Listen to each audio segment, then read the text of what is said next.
Citoyens de l'Imperium, enfin, après plusieurs semaines de théories en lien aux cartes de tarot, nous avons eu l'annoncement mercredi passé. Lion L. Johnson est de retour. Dans cet annoncement, nous savons que Lion n'était pas en stasis constamment pendant ces 10 000 ans. Bien avant le retour de Lion, plusieurs rumeurs à travers la galaxie racontaient l'apparition d'un chevalier. Certains le nommaient The Emperor Incarnate, The Unforgiving Knight. À chacune de ces apparitions, une forêt pouvait être contemplée. Cette forêt probablement liée au Warp, ce qui signifie que Lion est capable d'une certaine manière ou d'une autre traverser le Warp pour attaquer ses ennemis. Est-ce que tous les Dark Angels étaient au courant? Bien entendu que non. Uniquement le Chapter Master des Dark Angels et les Watchers of the Dark ont dû être au courant. Nous aurons plus d'informations avec le livre The Son of the Forest fait par Mike Brooks. Un livre que je suis excessivement excité de lire car il va expliquer une grosse partie où Lion souhaite réunifier les Fallen. Uniquement ceux qui ont décidé de ne pas rejoindre le Chaos et qui tentent de toutes les manières de se faire pardonner par les Dark Angels et l'Imperium.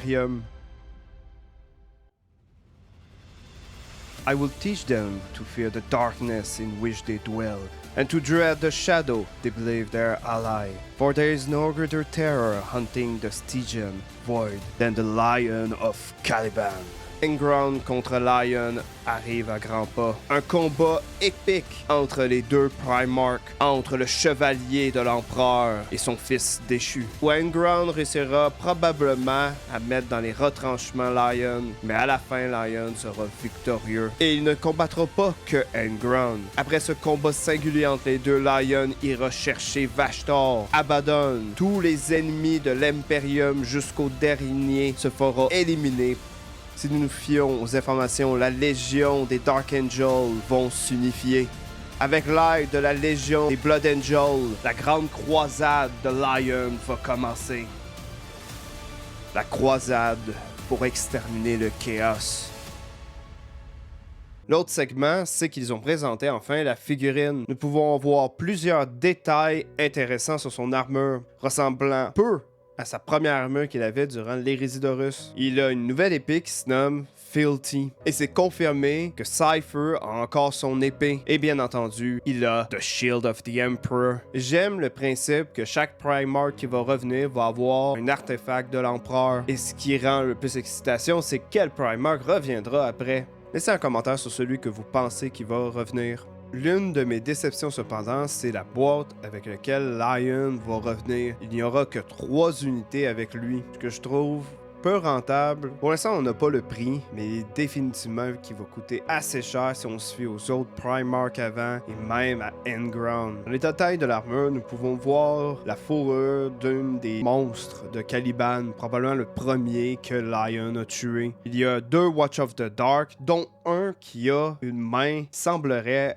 être robotique, qui pourrait signifier que les Watch of the Dark sont comme le Mechanicus, à moitié machine, pouvant vivre plusieurs centaines d'années. J'expliquerai pourquoi ils sont capables de surveiller Lion tout ce temps-là. Qu'est-ce que je pense de son retour? Avec tout ce qu'on a reçu, l'annoncement du livre, l'annoncement du 5e livre des Ark of Omen, se nommant Lion, je sens que Warhammer 40 000 va dans une bonne direction. Une direction que je suis excité de pouvoir vivre avec vous. Il y a aussi la 10e édition que je suis en train de travailler sur une vidéo que je vais sortir la semaine prochaine et espérons cette fois-ci que je tombe pas malade. Je crois que Lion va être intéressant comme personnage, surtout sa relation avec Guilliman. C'est ce que j'attends le plus du livre qui vont sortir. Car je ne crois pas qu'on aura des gros dialogues entre Guilliman et Lion dans le livre des Ark of Omen. Je pense plutôt que ça va être dans le livre The Son of the Forest qu'on aura les plus grands dialogues entre les deux frères. Avant que la vidéo se termine, je voudrais vous présenter une petite bande-annonce d'une vidéo que je suis en train de préparer depuis plusieurs semaines. J'espère que vous allez aimer. Necron. Un seul mot suffit pour faire vibrer les terres et astres.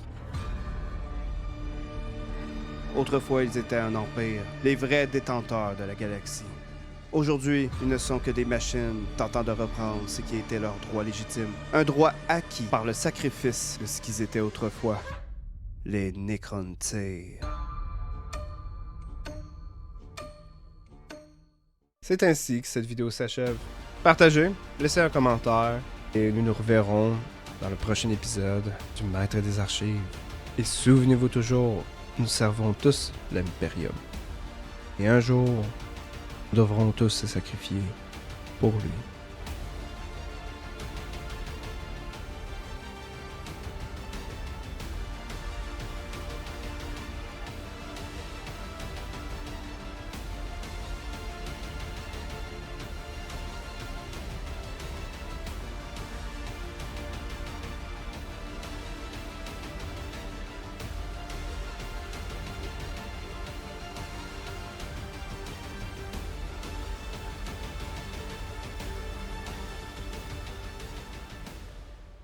What?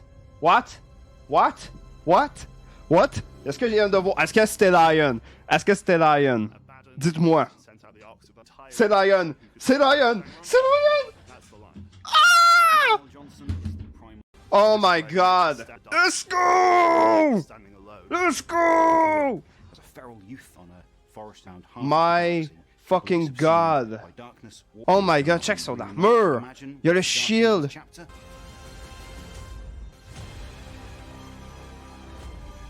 Lion! Oh!